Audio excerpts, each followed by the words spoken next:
Oh, the show has been cancelled, and they really don't give a damn about your money, problems, and plans.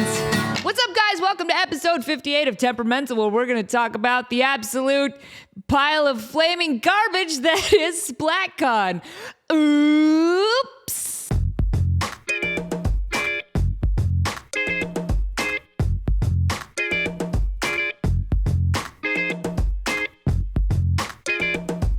We've got an oopsies alert. We've got a big oopsies alert. Oh, by the way, that song is called The Show Has Been Cancelled by a band called the Misfits. And they're like a Misfits / the Smiths cover band. And they're amazing. And I just sang with them here in Vegas. Here's a clip.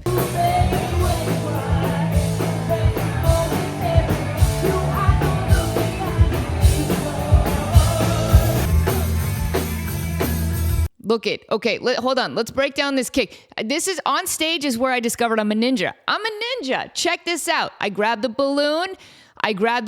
Look at how just you can tell I'm just...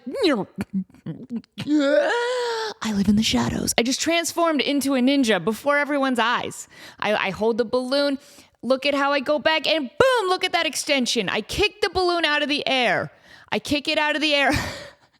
My poor audio listeners. Just, you know the deal. You know the deal, audio listeners. I'm always going to cater to you, but sometimes I got to show stuff with, in the video portion because it's too good to just describe. So, anyway, that's a video of me kicking a balloon out of the air. So ninja-like. And that was awesome. But anyway, if you guys don't know what SplatCon is, stick around anyway, because it's got like some Fire Festival vibes to it. And I'm going to go through the whole debacle, which is just a fancy word for complete show. I'm going to go through it from my perspective. Because that's all I can do. And, I'm going to use fake names. Or actually, I'm just not going to name any names, right? Because I'm not here to throw anyone under the bus. I might stand on the side of the road and comment on the bus. I might comment on its unsafe speed and say, I think that bus might be going a little too fast. I might have everyone question whether the bus driver has a license or not. I might say there's a lot of seats on that bus, but they promised way more people that could get on that bus than there are seats. I might say, did they pay their registration? Is this bus legally driving on the road? But I'm not going to throw somebody under the bus. It's just not my style. So anyway, just to recap, can you not destroy my chair with your sharp cat nails? That'd be great. You didn't buy these chairs. I did. You make no money. You don't have a job. Kevin. Kevin's my cat co-host, in case you are new here. In case you came for the Splat Con tea and you're like, I only want to watch the one episode. I really don't care about her show. That's great. Hang out with me for this one episode. Usually I got several animal co-hosts, and they're the worst. Anyway... So SplatCon was supposed to be the biggest gathering of former Nickelodeon stars, like ever, right? It was, it wasn't put on by Nickelodeon, but it was, the biggest Nickelodeon fan convention ever made. And it was supposed to happen October 19th and 20th at the Hilton LAX in Los Angeles. And, they had quite the lineup. Like the people, the guests that were coming to this show, even I was losing my mind because I grew up watching all of these people on TV. So Kel Mitchell was going to walk around the whole convention dressed as Ed from Good Burger. He was going to be in character the whole time. We had Daniela Monet from Victorious. We had like the entire cast of Hey Dude, including Christine Taylor. We had... the Ned's Declassified kids, Devin Werkheiser. I used to do promos with those guys, and they were the coolest. And I was super excited to catch up. I was super excited to meet all these people, to do some mingling, to do some chit-chatting. Love the mingling and the chit-chatting. Love that. There were voices from... Guys, there were voices from Invader Zim and Rocko's Modern Life, my absolute favorites. So not only was I asked to be a part of the convention as a guest and to be involved in the All That reunion, which was supposed to be me and Josh Server and Katrina Johnson and Elisa Reyes and I think Christy Knowings, I can't remember, and Brian Hearn and Giovanni Samuels, Leon Frierson.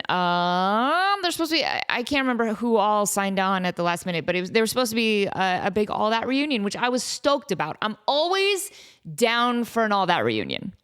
Sometimes you get these former child stars who are like, I don't want to talk about my past. And I was a different person back then. I don't want to talk about my child star years. I'm like, bring it on. Those were the best years of my life. I can't wait to talk about it. So I was stoked for the All That reunion. I was stoked to meet all of these Nick stars, but also in my mind, I was thinking, these are a lot of, this is a lot. There's a lot of announcements happening for this con. The con does not have a lot of Instagram followers. I don't know how ticket sales are doing, but man, they just keep announcing new guests like every single day. It was crazy. Now I've been involved in some first year conventions in the past, and let me tell you, they always a shit show. And you know I don't like to say that because you know I like to keep it clean here on Temperamental. I like to be family friendly, but they always a shit show. There's just no better word for it. But as long as you have a dedicated staff who, believe in the event, they want to make the best of it. As long as you got that staff that's like in it to win it, then it always comes through, right? Not without many hitches. Things fall through. Yes, the balls are getting dropped left and right, just constantly. But usually the con happens anyway, and a great time is had by all. So I already knew that a first-year con like this was gonna just not go smooth. So let me back up. Let me back up to the beginning of when I was asked to be involved in SplatCon. So, rewind to January of 2024. My boy Leon, which I love. Here's the deal. I love Leon. I love him so much. He's the coolest. He did Leroy and Fuzz. He was an All That cast member. He's super cool. He's always been so sweet to me. I met his family at Disneyland. They're awesome. So he had reached out to me in January and he was like, hey, so me and some people, I'm going to paraphrase every message because I don't have the energy to go look it up and read it word for word because who cares? I'm just giving you a recap. Dude, I don't want to get so far in the details, in the weeds of the details. I'm not walking in that detail swamp, right? Get me out of those weeds. I don't want to end up in like a lawsuit. Like I don't want to be in court at all. I don't know how big this thing's going to get, but like, can you imagine there's a courtroom and the judge is like, this is so stupid. And the judge would be like, all right, now can you bring forth your next piece of evidence? And they're like, yes, Exhibit A, a clip from a show called Temperamental with Lisa Foyles. The judge is like, what? Temperamental, why is it called that? Well, because sometimes she's very chill and other times she's completely unhinged. She's very temperamental. Okay, that's stupid, but I'll let you proceed. And then they like play a clip from this episode and the judge is like, is this show supposed to be funny? Because it's not funny. And I just kind of make my way forward in the courtroom and I'm like, hi, excuse me, judge, excuse me. I just don't think that you're in the target demographic. So of course you wouldn't find it funny, but that's like, I would never announce over a microphone that your courtroom wasn't funny. Can we just show a little respect? Order, contempt. Okay, I'm leaving. That's how it would go. That's how it would go for me. And I would bring Kevin with me and he would dress in a suit and it would be the worst day of our lives. Anyway, I don't want to end up in any kind of courtroom. I don't want to be Exhibit A. I just don't want to. So I'm not gonna be like hanging out in those weeds, right? I don't even like weeds. Dude, my HOA is always on me about weeds, right? They're like, hey, we saw a 2-inch weed in your front yard a week ago. And we're gonna burn down your house if you don't pick that immediately. Okay. So in January, I get contacted by Leon and he's like, yo, me and some people are involved in putting together this big thing called SplatCon. It's going to be a big Nickelodeon convention. We want to have an All That reunion. It's going to be awesome. And we're looking to put together like a staff, like people who want to be involved. Do you want to be involved? And I'm like, I don't know. He's like, yo, do you want to be involved? And I'm like, I'm like, I don't know. Maybe. That sounds pretty cool. I don't do staff. I'm not a member of anything. Have I ever been a member of a staff in any capacity? I don't think so. I'm kind of a dumb actor. So what you're saying to me sounds like I might have to pick up a calculator, and I'm not into that. I might have to look at a spreadsheet. I might have to sit in a meeting. I might have to say things like synergy and there's the deposits and I don't even know. Like, I don't want any of that. So I'm like, maybe if it happens, I'm happy to be involved. So then I get an email like a week later or something that was just like, yo, we're so happy that you are interested in being part of SplatCon. You should join this Zoom meeting and we'll get it all squared away. And I'm like, hi, actually, no, I don't think I'm qualified. But I don't think I just can't. I don't have time to like be part of all this. And I don't even know if it's a real thing yet. So like, keep me in the loop. I want to be kept in the loop. If there's a loop, get me in it. Let me know how it all unfolds. Best of luck. Great. So I hear nothing after that. And then, the documentary comes out. Everybody knows the documentary I'm talking about. And, so then it was a couple months later when SplatCon came back around, I started hearing about it again. And I thought to myself, I don't think that I want to be involved in this because like, I don't want people to ask me about the documentary. Like I'm sick of it. Like I don't want to be up on stage in like a panel that I think is like a fun, all that reunion and have people start asking me about the documentary. I'm just not interested in that. Right? You know me. I'm a happy-go-lucky girl. I'm positive. I had a great time on Nickelodeon. I don't want to deal with that. I don't want to. We keep it positive here on Temperamental. We're happy. We're happy about things. I don't want to get in. I don't want to do that. So it felt like a bad idea to be involved in anything related to Nickelodeon while the documentary was like the biggest thing in the news. I'm like, this just seems like a bad idea. But then a couple months later, things kind of settled down. I forget how it all unfolded. I'm saying that nice and clear for everyone to hear so that this is not used in any kind of court of law because look, she's an idiot. She doesn't know. She's wearing a shirt with a picture of her own cat on it. She doesn't know. But somebody made a comment. I don't know who. Somebody talked to me or like left a comment or sent a message or whatever. That was like, hey, like you got this cool band. Maybe the band could perform at SplatCon. Like that'd be cool. And suddenly I'm like, oh, now I'm interested. SplatCon is a thing. It's still happening. Oh, you mean my band could play? Well, now I'm interested because now it's not just me showing up being like, hey, everybody, look at me. I'm a celebrity. It's me bringing like my music that I'm so passionate about to the fans that are already a fan of my show, right? It just seemed like a perfect opportunity to entertain the people who were coming out to this convention. Like it's already my demographic. It's already people who like me. Let me entertain you with my music. Let's do it.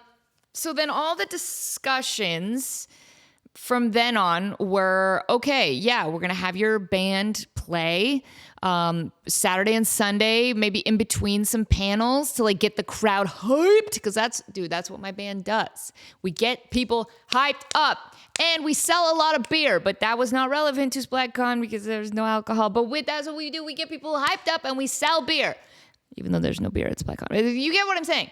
So I was talking to my contact at... I'm not going to name names. I was talking to my contact at SplatCon. And she was down with it. She was like, yeah, that sounds great. You can perform both days with the band, but also like you have a lot of obligations as a celebrity guest. So you're going to have to sign this contract, which outlines everything that you need to do.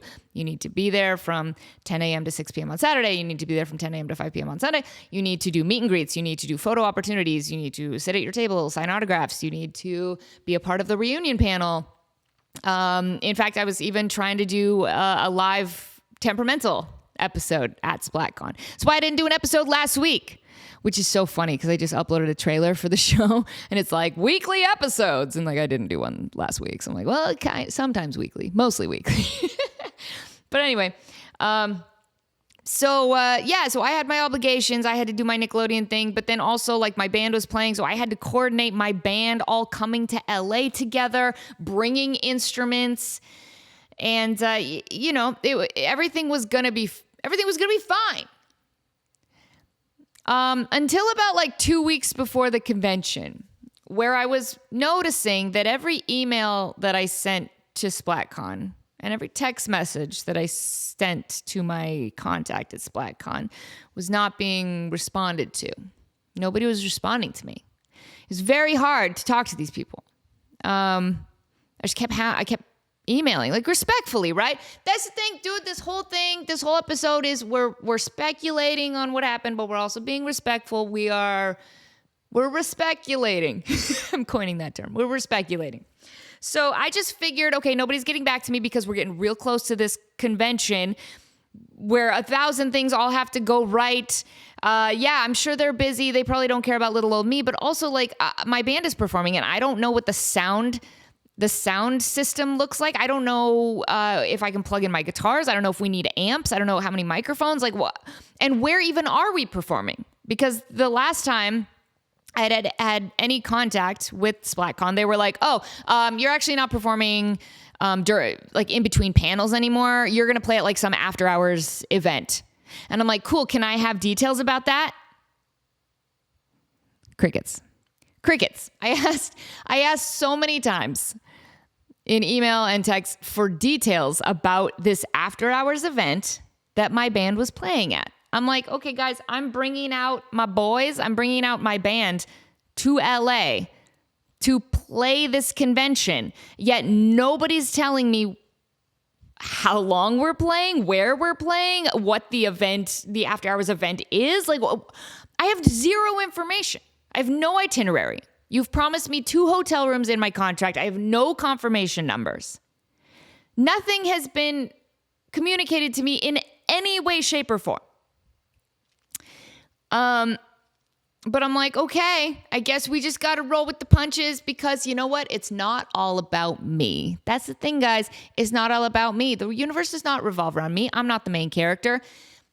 Side note, here's why these conventions also just kind of make me a little uncomfortable anyway, because I don't like charging for my signature. I really don't like it. I don't think I'm that big a deal. I don't like charging for selfies. I don't like charging for my signature. I just like meeting fans. My mom drilled it into my head at a very young age that every fan that comes up to you and recognizes you, you need to pay attention to them. You need to look them straight in the eye. You need to learn their name. You need to shake their hand, and you need to talk to them for as long as you can. You know, sometimes it's because I'm getting whisked away, so I only have like 10 seconds to talk to somebody, or even like 2 seconds to just give them a high five or a wave. But other times, if I'm not doing anything, I'll sit and I'll spend 10 minutes with a fan. And she said, you always give fans the time of day because there's going to be a day where they don't care about you at all. This won't last. My mom's like, oh, you think you're hot shit? You're not. You're just a girl who booked a Nickelodeon show. In 10 years, nobody's going to care about you, but they do right now.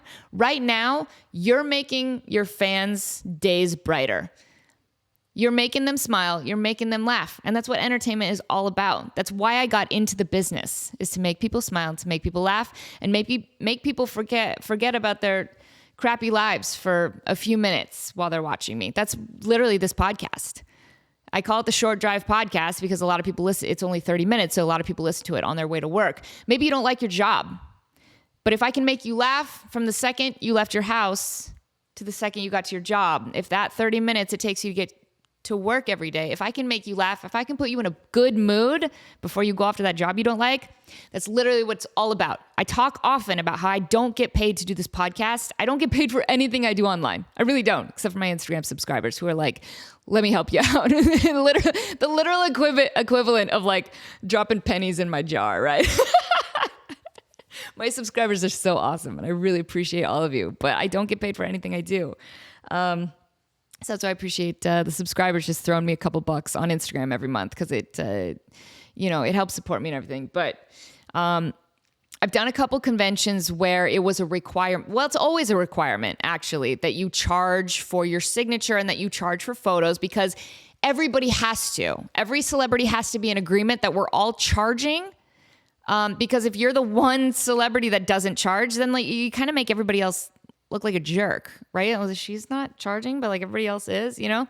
We all, and I get it. A lot of celebrities, this is their livelihood, is doing these conventions. You know, they're famous for a certain character. People just want to meet them.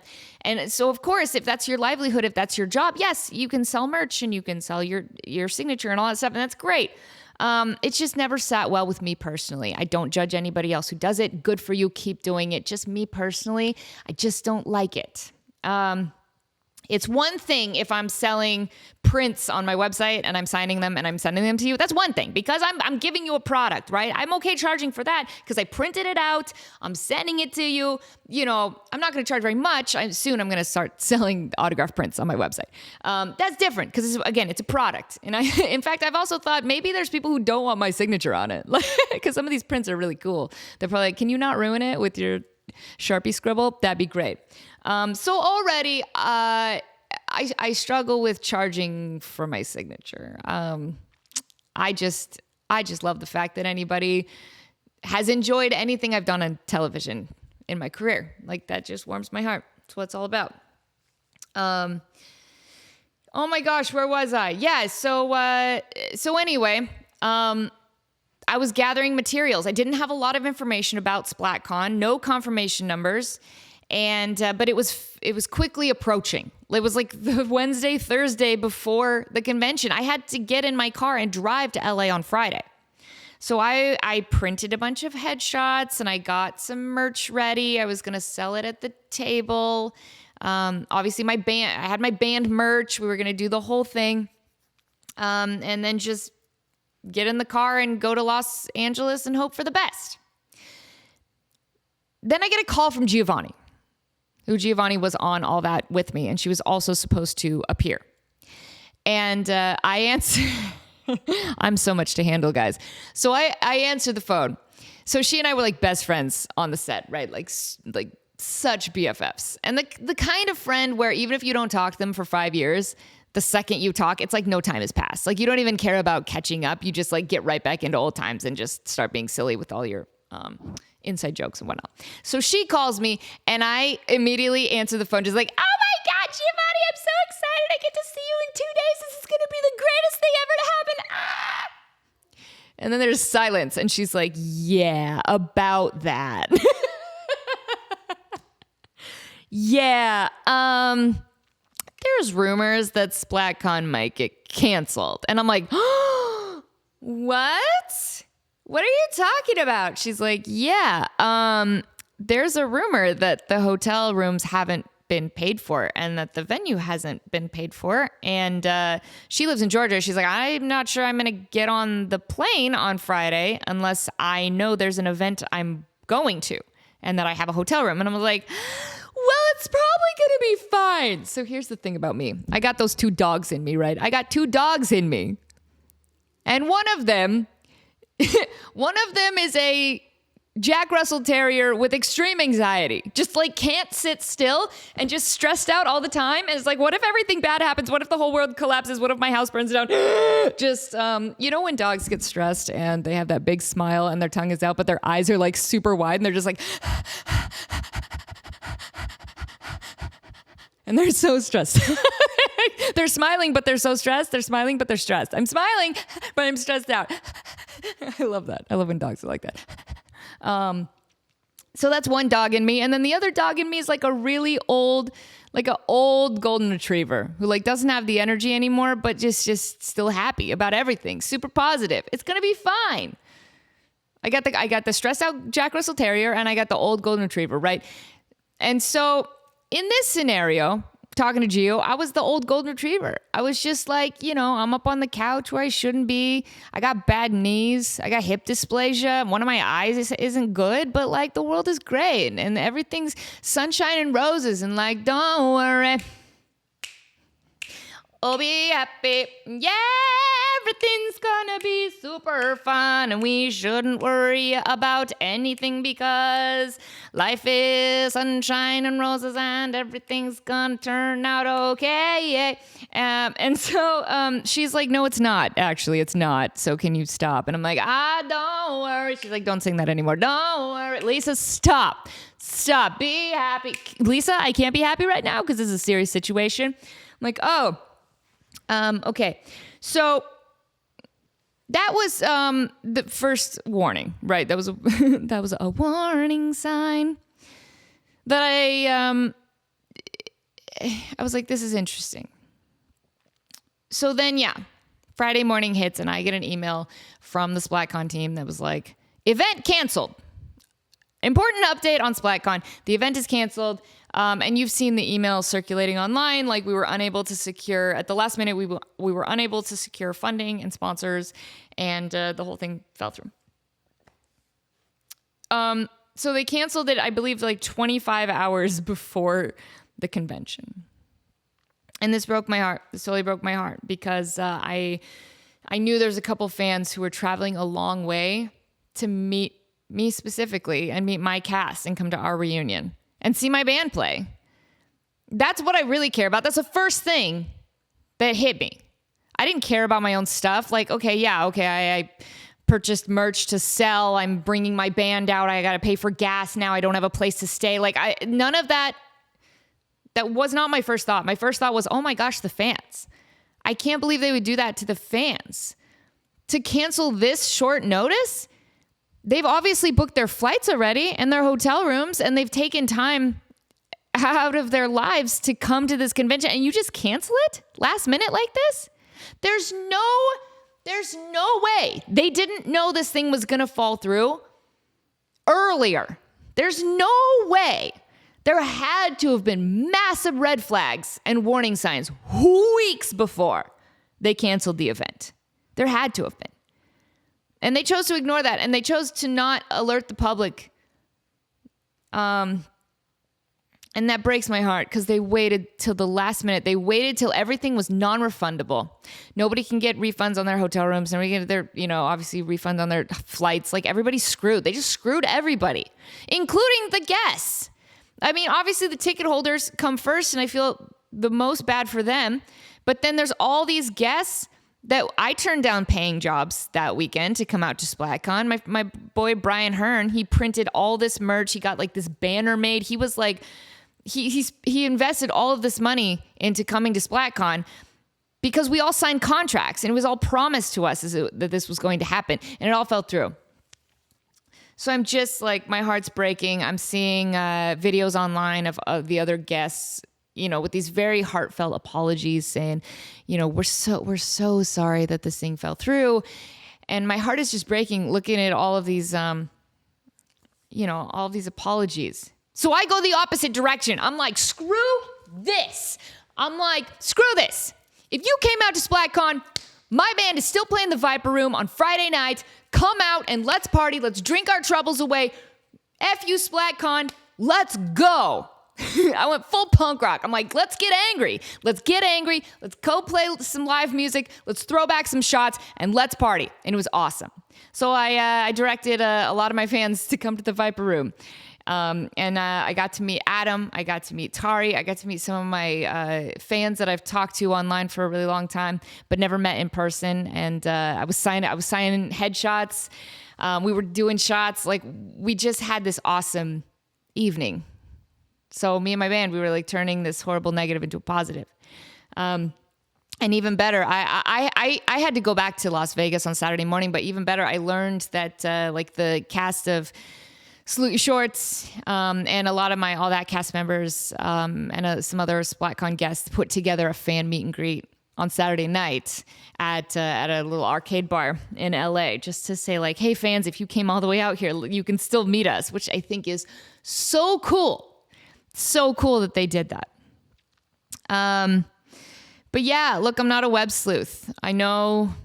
All I know is what I've seen online, and you guys can see the same things. Apparently the event was started by 3 people, and then 1 person got cut out. And then some numbers were just very concerning. At one point, they were promising like $87,000 to the event venue. And then there was like all these thousands of dollars to like catering and the guarantees and the per diems and the hotel rooms. Like there was just so many expenses happening and so little income, right? Like, I don't know the details, and I'm bad at math, but even I can look at all these numbers and just be like, oh, they're screwed. And yet they just kept adding more and more guests.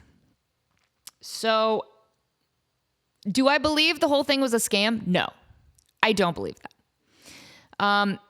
Do I believe that it was run so poorly?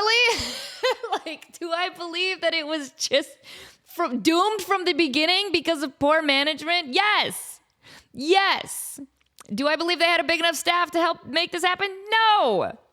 Do I believe they made a lot of promises to a lot of people that they shouldn't have? Yes. Do I believe they were trying to scam everyone? No. Do I believe it all came from a good place? Yes. Do I believe they had good intentions? Yes. Am I going to continue to be a question talker? I don't know. But look, it's dumb.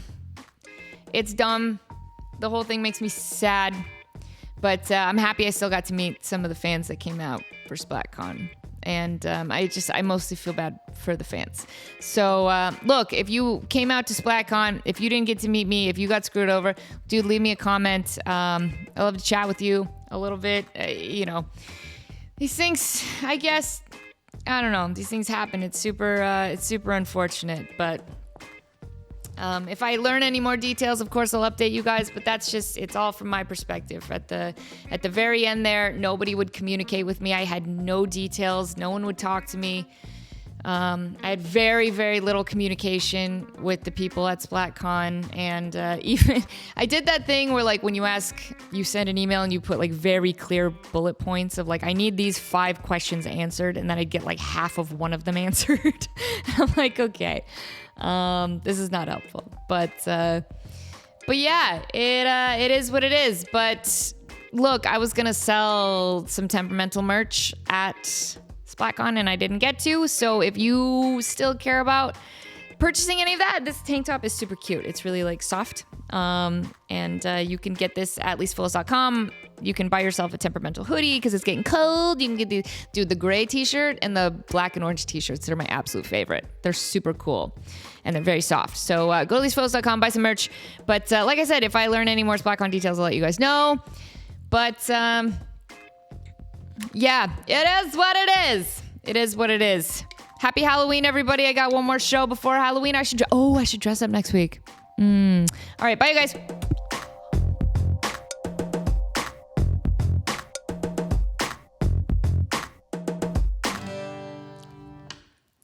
Oh,